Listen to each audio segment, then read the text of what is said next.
Hei, kau kira gampang? Kata teman saya yang punya istri 2, Ustaz, kalau tidak pernah susah hidupmu jangan kau pikir macam-macam. Ini bapak-bapak mau poligami, kau sanggup? Luar biasa masyarakat kita Natuna nih. Ibu-ibu, hei, kalau ada suamimu mau kawin lagi, ceramah bilang kau sanggup. Lebih jauh ramai daripada yang sanggup kau mau menikah lagi. Memang itu poligami sunnah, tapi diberikan kemampuan oleh mereka yang betul-betul baik ibadahnya. Seperti siapa? Rasulullah Muhammad sallallahu alaihi wasallam.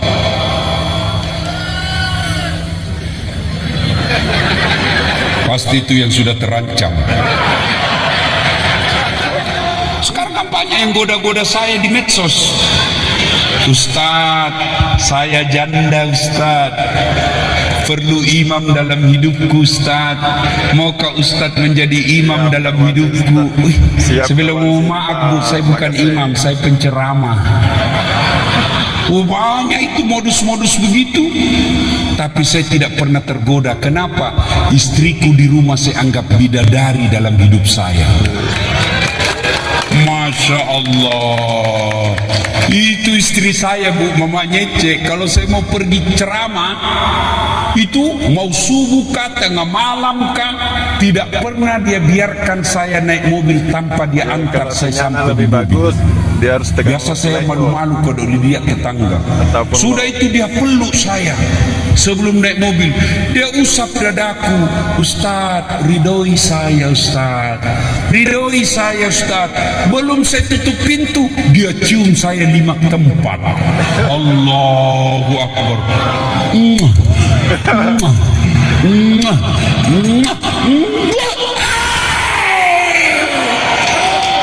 Bagaimana kita mau macam-macam? Bagus. Kamu kok kasih begitu suamimu?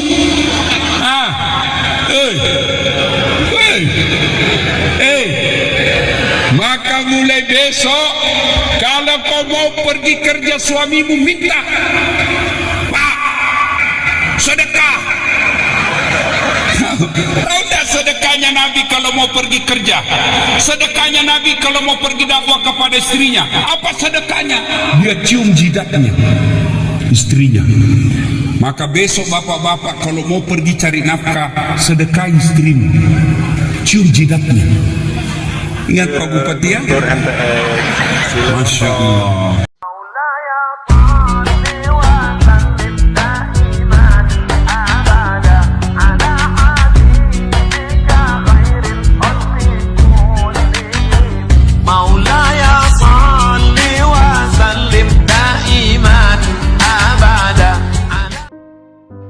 Jadi mudah-mudahan Pak Bupati di ulang tahun ke-23 Natuna ini, beliau ajak alim-alim ulama, mereka ajak ahli-ahli agama, bukan cuma dari Islam, ajak pendetanya, ajak bikunya, ajak pastornya, ketemu, karena semua agama tidak ada mengajarkan kebatilan, tidak ada satupun agama mengajarkan keburukan.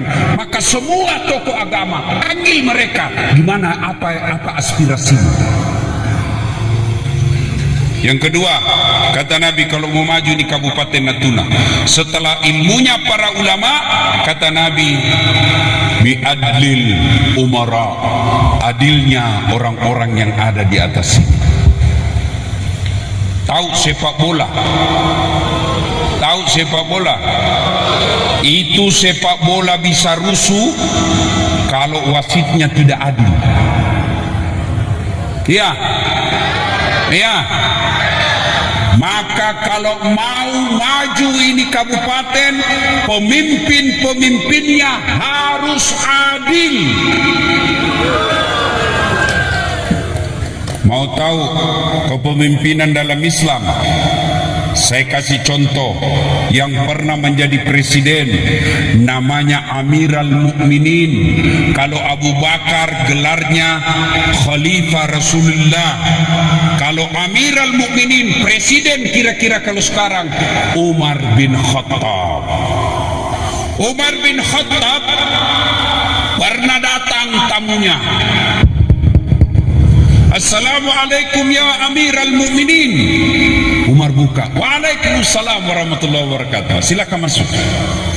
Umar bertanya, kau datang malam ini ketemu saya, ketemu sebagai pribadi Umar atau ketemu kepada saya sebagai presiden? Pribadi saja Umar, tidak ada urusan sama presiden. Kata Umar, kalau begitu tunggu. Umar matikan pelita obor. Kata tamunya, gelap kita ini Umar, bicara gelap-gelap begini. Dia bilang begini, tadi itu menyala, saya lagi dinas, jadi saya pakai ini lampu. Sekarang kita bicara pribadi, ini lampu tidak boleh dipakai. Minyak negara tidak boleh dipakai. Ini plat merah untuk kepentingan pribadi. Oh, Masya Allah.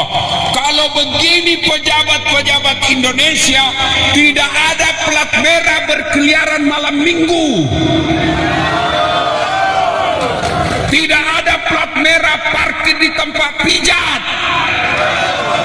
Cuma mereka juga licik, dia ganti pelatnya. Kau bisa tipu masyarakatmu, tapi malaikat dia close up kok. Banyak begitu di Indonesia. Banyak.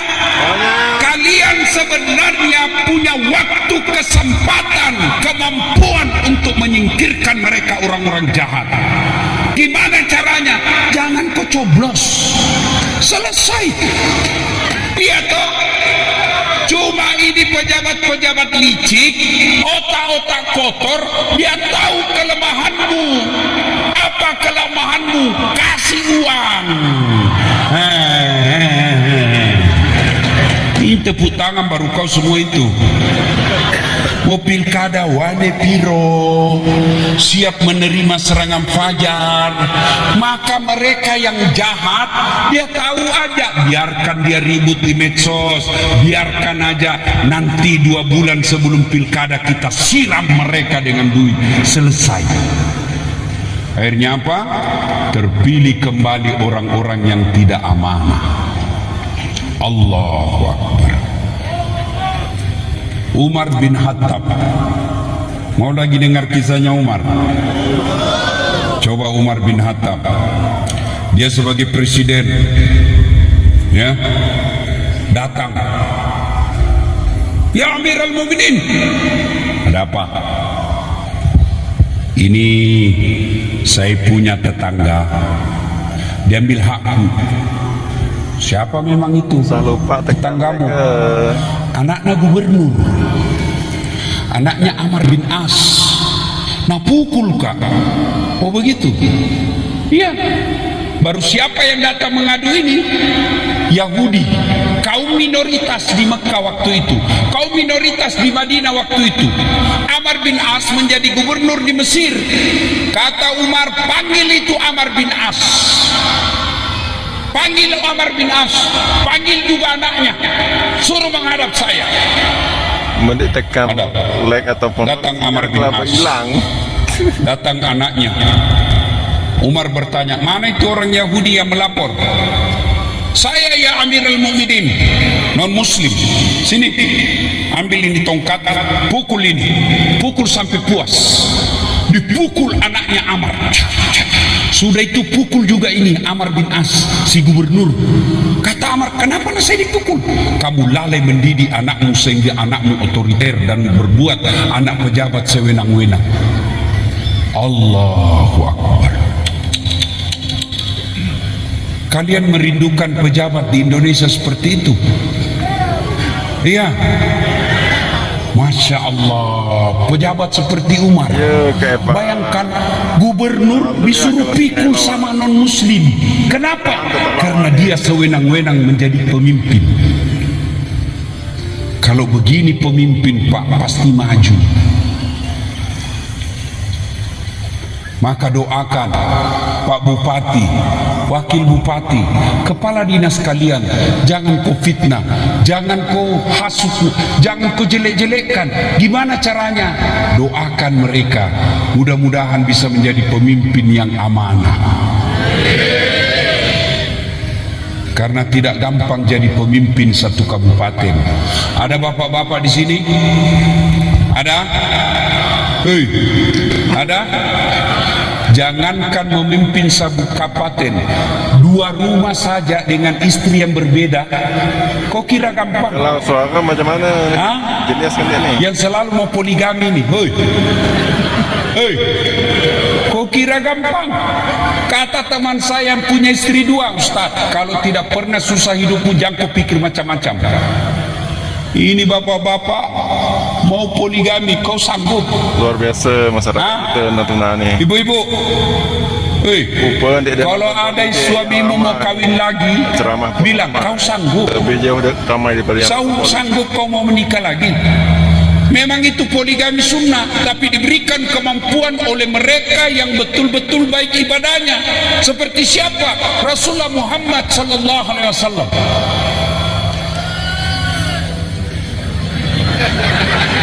Pasti itu yang sudah terancam.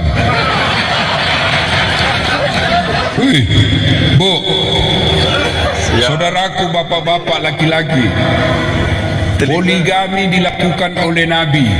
Karena Nabi baik sholatnya, tahajudnya tiap malam, tadarusnya tiap hari, Senin Kamisnya tidak pernah lepas, tutur katanya lembut, dermawan. Maka Allah berikan kemampuan. Kamu yang sholatmu cuma hari Jumat, itu pun paling terlambat datang, paling cepat pulang, orang khotbah kau tidur, mau juga poligami, jangan cari susah bos. Tenang ibu, saya bela kamu. Ya toh ibu? Saya ini dekat. Tapi dekat itu suami tergantung istri. Telinga nak pecah nih. Hei, kalau kamu bagus akhlakmu, biar siapa yang goda. Sama saya bu, sekarang kan banyak yang goda-goda saya di medsos. Ustaz, saya janda Ustaz, perlu imam dalam hidupku Ustaz. Maukah Ustaz menjadi imam dalam hidupku? Sebelum maaf bu, saya bukan imam, saya penceramah. Banyak itu modus-modus begitu. Tapi saya tidak pernah tergoda. Kenapa? Istriku di rumah saya anggap bidadari dalam hidup saya. Masya Allah. Itu istri saya bu, Mama Nyece. Kalau saya mau pergi ceramah, itu mau subuh kah, tengah malam kah, tidak pernah dia biarkan saya naik mobil tanpa dia antar saya sampai lebih bagus. Dia harus biasa saya malu-malu kalau dilihat tetangga. Sudah itu dia peluk saya sebelum naik mobil, dia usap dadaku. Ustaz, ridhoi saya Ustaz, ridhoi saya Ustaz. Belum saya tutup pintu, dia cium saya 5 tempat. Allahu Akbar.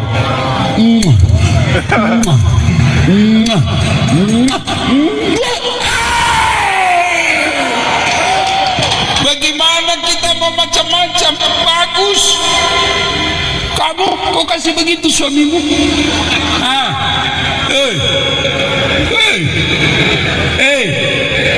Maka mulai besok, kalau kau mau pergi kerja, suamimu minta, Pak, sedekah. Tahu sedekahnya Nabi kalau mau pergi kerja? Sedekahnya Nabi kalau mau pergi dakwah kepada istrinya, apa sedekahnya? Dia cium jidatnya istrinya. Maka besok bapak-bapak kalau mau pergi cari nafkah, sedekah istrimu, cium jidatnya. Ingat Pak Bupati ya? Masya Allah. Kalau Ibu Bupati lupa Pak Bupati, ingatkan dia, Pak, sedekah. Nah, sini kau tuh sedekahi kau. Woi Bu, bagaimana suamimu ndak kawin lagi? HP-nya kau periksa hampir 24 jam. Datang suamimu, bukannya kau tatap wajahnya, langsung HP-nya kau periksa. Mana HP-mu? Kenapa ada di miss call ini? Tidak ada namanya. Siapa ini? Siapa ini? Ini kelakuannya semua ini. Kisaran belasan ribu kayaknya. Hei, kau kira bisa periksa HP-nya suamimu? Kau periksa HP-nya, satu bebas, tapi ada dua disembunyi. Kenapa begitu, Ustaz? Kau tahu? Karena saya begitu. Capek juga kita kalau kau interogasi terus. Oh, saya setelah viral, ada dulu cinta monyet saya di kampung. Pak Wakil, dia selalu telepon saya, Pak. Saya mau terima, tidak enak perasaan istri saya. Saya mau blokir, nanti dibilang saya sombong satu kampung. Terpaksa apa? Namanya aku tulis di HP ku, penjual batu bata. Saya lagi santai-santai di rumah, tiba-tiba bunyi telepon. Dia dekat istri saya. Dia bilang istri saya, Ustaz, penjual batu bata, Ustaz. Saya tenang karena kalau saya panik ketahuan, Pak. Saya tenang-tenang saja.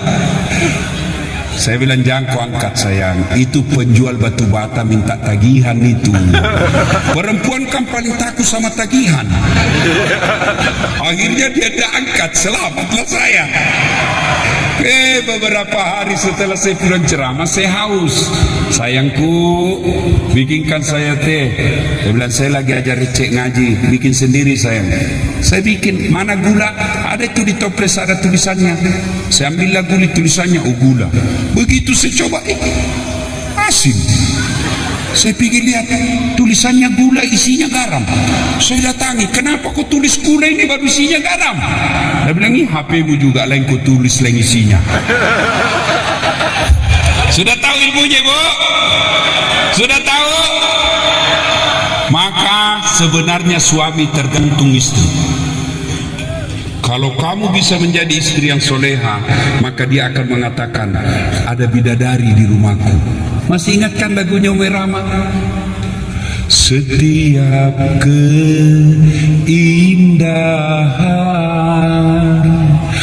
perhiasan dunia hanya istri soleha, perhiasan terindah. Coba bapak-bapak kalau pulang kau singgung itu lagu-lagu begitu istrimu. Kalau suamimu juga marah, kamu salah, berantakan rumah tidak diurus, suamimu marah-marah, jangan kau layani, lebih baik kau peluk dia dari belakang, baru kau menyanyi.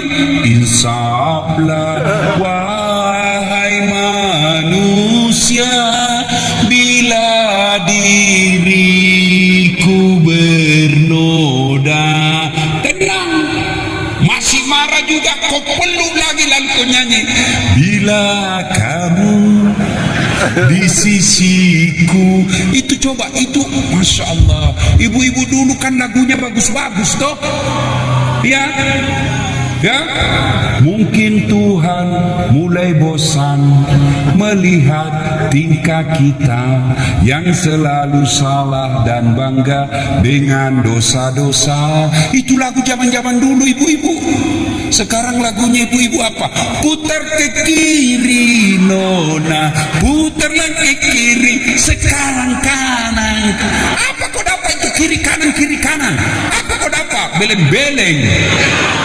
Ada lebih parah itu. Yo ayo dongo. Ini semua pelakunya ini. Olahraga lah dia di depan kantor camat. Allahu Akbar. Depan kantor camat, ibu-ibu jadi pelatih. Bajunya roknya sempit semua. Di depanlah dia, 1, 2, bapak-bapak di belakang, 3. Apa ndak hancurin majelis taklim? Kalau begini model istri, nah ganti ke suamimu. Hei.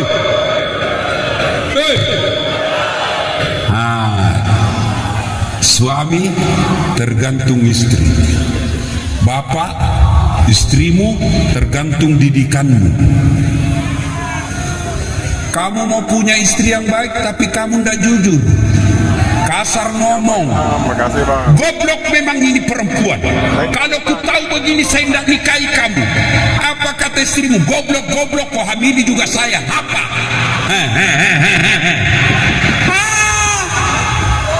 Ada juga rumah tangga sudah miskin, ngontrak-ngontrak, bertengkar aja kerjanya. Kapan kau bahagia?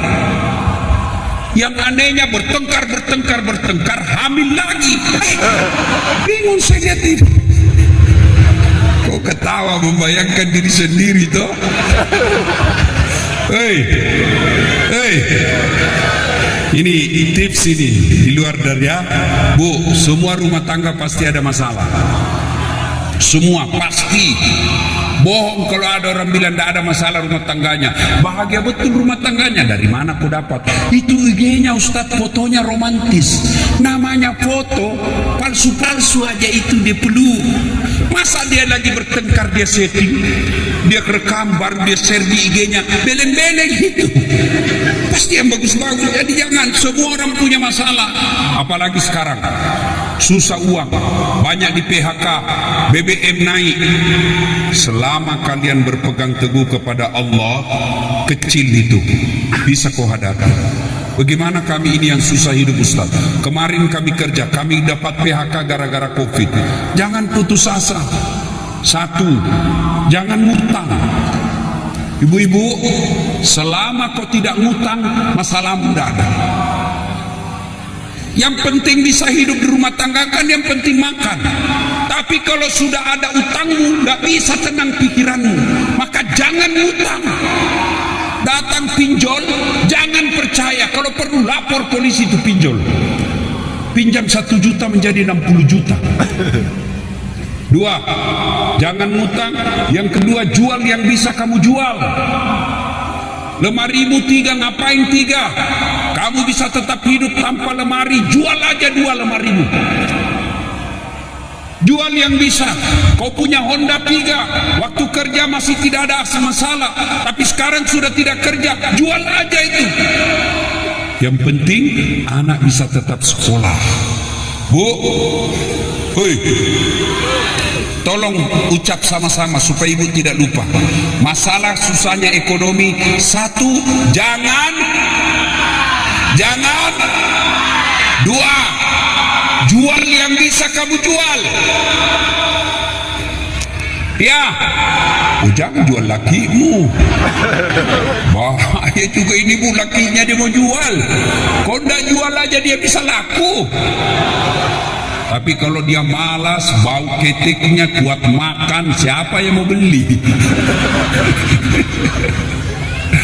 Oke, 2, adilnya para pemimpin. Yang ketiga, kata Nabi, kalau mau maju ini Kabupaten Natuna, dermawannya para pengusaha. Pak Bupati, cari pengusaha-pengusaha sukses. Jangan cuma mereka mau untung tapi tidak memperhatikan rakyat Natuna. Cari mereka. Tidak ada gunanya banyak orang kaya di Natuna. Tidak ada gunanya banyak konglomerat di Natuna kalau mereka pelit. Ibu-ibu, percaya bapak-bapak yang ada di atas ini, di depan. Demi Allah tidak ada orang suka orang pelit. Saya tanya, ibu-ibu, senang anggota DPR yang pelit atau dermawan? Bapak-bapak, senang tetangga yang pelit atau dermawan? Senang teman yang pelit atau dermawan? Tuh, tidak ada orang suka orang pelit. Bahkan orang pelit sekalipun tidak suka sama orang pelit. Dan tidak usah ke rumahnya pelit, padahal dia juga pelit, Pak. Maka tidak ada gunanya. Bapak-bapak, ini yang hadir di atas sini, ibu-ibu nih. Ibu-ibu, kalau ibu meninggal, siapa yang pakai emasnya ibu? Mas berlian, siapa ibu? Siapa? Ini ibu-ibu. Kalau ibu meninggal, siapa yang pakai emasmu? Hah? Anak, bukan istri kedua. Kawin lagi suamimu. Iyalah, kalau kau sudah mati dia pasti kawin lagi. Ibu tidak usah cemburu. Waduh, Pak Bupati, didengarlah istri saya ceramah ini di YouTube. Dia bilang, Ustaz, jadi kalau saya duluan meninggal nanti Ustaz mau kawin lagi. Saya bilang, sini kau saya, kau duduk sini, ku jelaskan kau baik-baik. Jangankan kau meninggal, masih hidup saja saya selalu berpikir kawin lagi. Apalagi kalau kau sudah mati. Maka saudaraku, yang Allah berikan rezeki, berdermalah, bersedekahlah. Dan demi Allah, tidak ada orang bangkrut gara-gara sedekah. Kenapa saya miskin, Ustaz? Kamu pelit. Gimana saya mau sedekah? Saya miskin. Kamu bungkuslah nasi bungkus, 2 bungkus, kau bawa ke masjid hari Jumat, tulis silahkan santap. Itu sedekah. Padahal cuaca lama. Lalu berdoa, ya Allah, tambahkan rezekiku, mudah-mudahan Jumat depan bisa jadi 5 bungkus. Bapak Ibu, adik-adik, demi Allah, kalau kalian masuk kubur, semua putus. Tak ada lagi yang bisa mengingatmu, kecuali yang bisa menolongmu. Satu di antara 3 itu, sadaqatun jariyah. Bersedekah, sedekah. Bapak-bapak kepala dinas, sedekah. Bapak-bapak polisi, sedekah. Sedekah. Tidak ada orang bangkrut gara-gara sedekah. Carikan saya di Kabupaten Natuna ini bangkrut gara-gara sedekah. Ustadz, itu rumah biru di komplek itu dulu kaya, Ustadz. Hanya karena rajin sedekah dia bangkrut. Tidak ada. Derma. Tapi bagaimana mau berderma? Kita memang pelit. Oh, lihat pelitnya orang Islam. Mau lihat pelitnya kita, Pak? Coba edarkan celengan. Itu di masjid celengan kalau lewat, Pak, pura-pura kita tidak lihat, laju betul. Begitu singgah, 50 perak, mau masuk surga. Nenekmu punya surga? 50 rupiah mau masuk surga. Nenekmu punya? Kencing saja di Makassar, Pak, itu di terminal 2.000 baru beres. Kencing 2.000, Pak. Saya pernah suatu ketika kan ditulis di toilet, air besar 1.000, air kecil 500. Saya masuk, buang air besar, saya kasih uang 1.000. Begitu saya kasih uang 1.000, dia bilang, saya 1.000 air besar saja deh. Dia bilang, bohong, pasti Ustaz kencing juga. So, oh iya deh, saya lupa. Saya kasihlah uang 2.000, 1.500 kan. Saya bilang, masih ada kembalinya 500. Dia bilang, tidak ada uang kecil, Ustaz. Jadi bagaimana uangku yang 500? Dia bilang, Ustaz masuk kencing lagi. Itu toilet 2.000 baru beres. Kamu masuk surga 1.000. Nenekmu punya surga. Allahu Akbar. Saudaraku, jangan terlalu pelit. Sedekahlah. Bapak-bapak nih, kalau bapak meninggal, siapa yang punya itu rumahmu? Siapa yang punya rumahmu? Siapa punya tanahmu? Anak mantu, Pak. Ya, anak mantu kalau dia soleh, kalau dia nakal, dia pukul anak kita, Pak. Pas bapak sudah tua pensiun, oh, kena stroke karena pelit. Orang kalau pelit, tunggu kok dikena stroke. Pas kena stroke, apa, bengkok mukanya, dikateter, kencing pakai selang, 4 tahun. Tahun pertama istrinya masih siap mengantar, tahun kedua istrinya masih sabar, tahun keempat capek istrinya, usianya baru 30 tahun istrinya. Akhirnya apa? Datang teman kuliahnya istrinya, suaminya sudah stroke, tidak bisa ngomong.